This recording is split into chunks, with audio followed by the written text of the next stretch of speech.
There are three key features that I personally feel like makes the Mustang what it's always been. And that would be the headlights, the silhouette of the overall vehicle, and the tri-bar tail lamps. All right, so with those three things being said, let's come to the hood of the vehicle where you have the classically styled trapezium headlamps. Now this is very crucial because that means that throughout the edges of the headlights, it is slanted backwards. Now that is a very key important feature just for the front of the vehicle to make a Mustang what it always was and what it should always be. Now the silhouette of the vehicle, if you look at it from the side perspective, it still has the aerodynamic bevels, it still has everything that looking at the olden days Mustangs from the side would represent. Now if you continue that as well, you have the tri-bar tail lamps which are vertical. It has the 1, 2, 3 lamp design in the rear that the first few Mustangs had.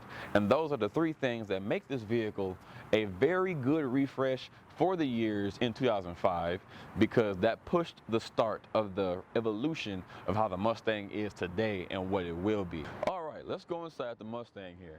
From the left to the right side of the dashboard, you have a very modernized feel for the S197 model that feels a little more retro like when it was first built.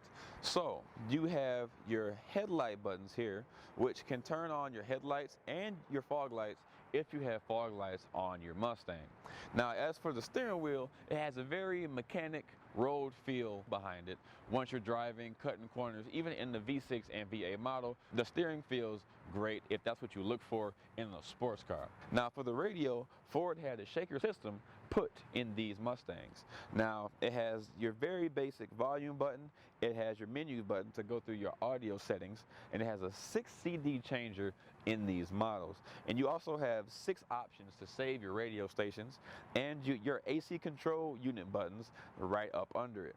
Now the shifter is right behind those buttons, and the shifter in these cars, for me personally, feels very good. You can go through park even down to the bottom gear of 1 and go through your top 3 gears if you know when your gears are supposed to be shifted. And after the 1, 2, 3, you're going back to your drive because this is an automatic transmission vehicle. This is not a manual and you shouldn't abuse that too much. But for the situational things, you can go through the 1 through 3rd gear. Now, as for the seats, I like the seats for me. I am a 6'3", over 200-pound guy, and the car fits me very well. The car fits me comfortable enough so that I can rest in the car sometimes and have a relaxing day and just sit in the car and lay back and just talk to people on the phone, listen to the radio, or watch videos through my phone as well. Now the back seats don't have that much space, and honestly, unless the driver or the front passenger are very short people under 5'5" or shorter, you really won't have that much to sit in the back for. I've sat back there personally, and the rear seats are very comfortable but not too pleasing to everybody who might want to have more than 2 people inside of the car. My only dislike about the interior is the S197 model for 05 and 09 do not have any buttons in it to actually open the trunk. You have to have a key fob that opens the trunk for you, or use your ignition key to pop the trunk open for you. So let's get in this car and drive it and talk about the suspension under this vehicle.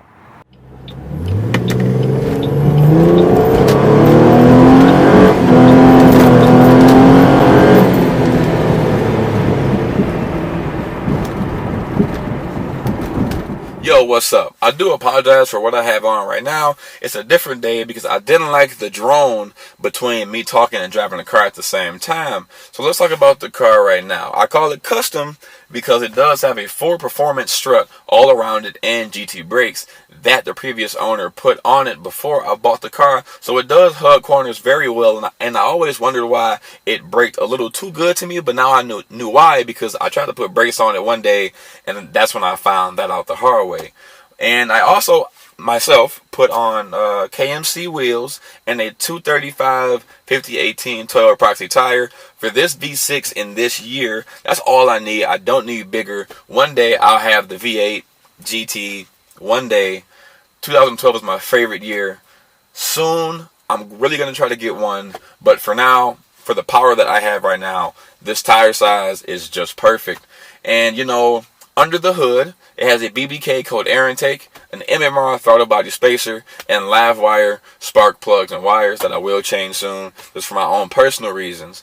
And all together, this car is very fun to me, and I love driving it. It's my point A to point B. It does have a lot of miles on it, 240,000 plus. I put money into it to keep it alive because I had to. I wanted to start somewhere, and I chose this model, and I'm having fun.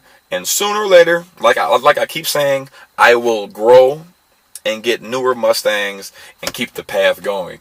So now, let me drive the car so you guys can see how much fun I have.